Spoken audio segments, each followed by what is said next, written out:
तर दोन्ही राष्ट्रवादीचा जाहीरनामा प्रसिद्ध झाल्यानंतर अजित पवार आणि सुप्रिया सुळेंशी एक्सक्लुझिव्ह बातचीत केली आमचे प्रतिनिधी सचिन जाधव यांनी।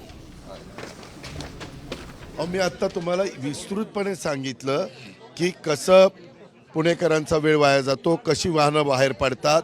एकाला जरी जायचं असेल तर तो पेट्रोल डिझेल जाळत जातो। काही लाख वाहनं रोज रस्त्यावर येतात।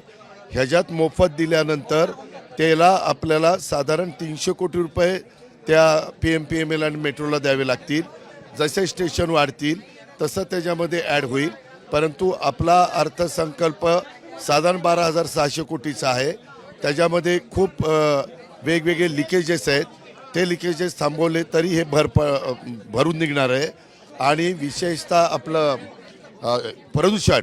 प्रदूषणाला मोठ्या प्रमाणावर आपल्याला आळा घालता वाहनं कमी आल्यानंतर गेली तर तिथं प्रदूषण होत नाही। मेट्रोन ई व्हेकल मधनं गेली किंवा ह्या CNG बसमधनं गेली तरी प्रदूषण होत नाही। तुम्ही दोघं एकत्र पहिल्यांदा आलाय? अरे नाही रे बाबा, पहिल्यांदा कुठं, नेहमी आम्ही